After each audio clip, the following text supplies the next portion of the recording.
पुनरावृत्ति न हो जीवन में कभी भी। इष्ट की शपथ लेकर पुनरावृत्ति न करने का आश्वासन दो इष्ट को, लेकिन ये फिर पुनरावृत्ति नहीं होगी, ये ध्यान रखना। You do not repeat and no repeat. तो जो रिपीटेटिव हो रहा है और रिपीट करते रहते हो, और फिर बाद में ये अंग्रेजों की दी गई सौगात सॉरी सॉरी करते रहते हो ना। ये तीसरी चीज और है। एक तो क्या बताया हमने, बड़ी सुंदर सी बात है ये, प्रकट कर दिया जाए पाप, अथवा तो प्रतिज्ञा ली जाए कि पुनरावृत्ति नहीं होगी। तीसरा है प्रायश्चित, प्रायश्चित कर। तो हमारे शास्त्रों में बताया गया है नित्य कर्म, नैमित्तिक कर्म, प्रायश्चित कर्म।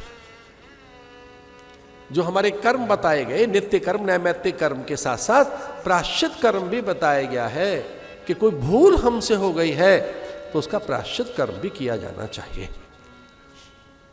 तो भगवान ने धीरे से पूछ ही लिया कि ये हमसे गंगा क्यों स्नान करवा दिया हमको। आपने कहा गंगा नहा लो। तो बोले भाई आप तो नहीं करना चाह रहे थे, भूल तो मुझसे ही हुई है कि आपने कैसे ही करके अहिल्या को तो छू ही लिया पैर से ना, उस पाप का प्रायश्चित कराया गया है, उस पाप का प्रायश्चित। आप कल्पना कर सकते हैं कि राम बड़ा है कि गंगा बड़ी है।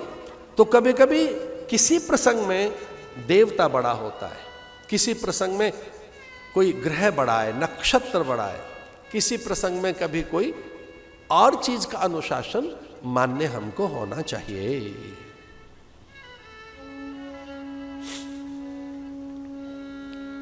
जनकपुर में प्रवेश करते हैं। हर्ष चले मुनि वृंद सहाया,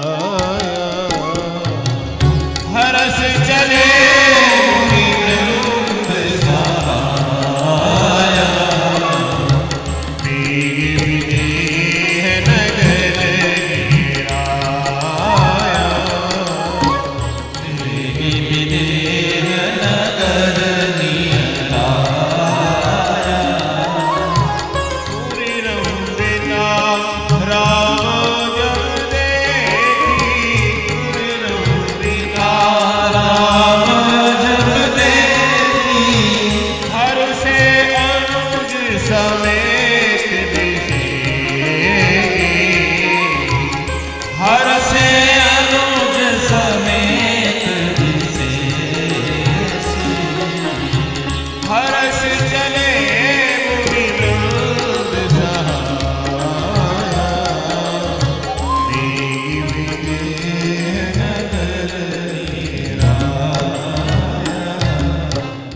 आप कह रहे हैं जी गुरु बनाना है, अरे किसी को गुरु बना लो, पेड़ को गुरु बना लो, चंद्रमा को गुरु बना लो।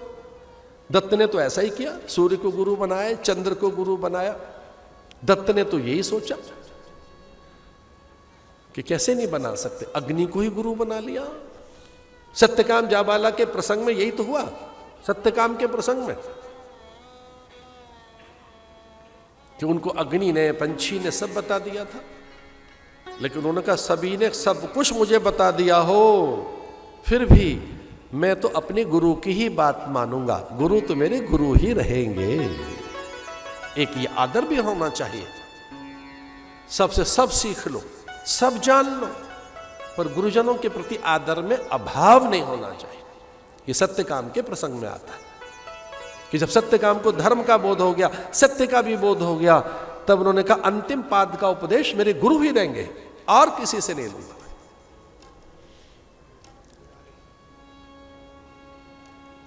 ये अनुशासन भी है, एक गुरु दंड है, शास्त्र दंड है, एक प्रकृति दंड देती है। देखो कुछ लोग इतने, अब यहाँ कुछ बड़े अधिकारी बैठे हैं, संयोग से पुलिस ऑफिसर बैठे हैं सामने हमारे, मतलब काफी बड़े अधिकारी बैठे दिल्ली पुलिस के, मतलब बहुत बड़े अधिकारी वहां के बैठे, कमिश्नर बैठे। तो देखिए सामने बैठे, हम उनको सुनाते हुए बात कह रहे हैं, और आपको भी। कई अपराधी जीवन भर पकड़े नहीं जाते, कई, पर उसके लिए शास्त्र कहता है प्रकृतिम त्वाम नियोक्ष्यति, प्रकृतिम त्वाम नियोक्ष्यति। हो सकता है कि आपके अपराधों को न पता लगा हो किसी को, लेकिन प्रकृति को पता है, सूरज को पता है, चंद्र को पता है, दिशाओं को पता है, आपकी प्रकृति को पता है। अरे छोड़ दो, आपको तो पता है ना, आपको तो पता है।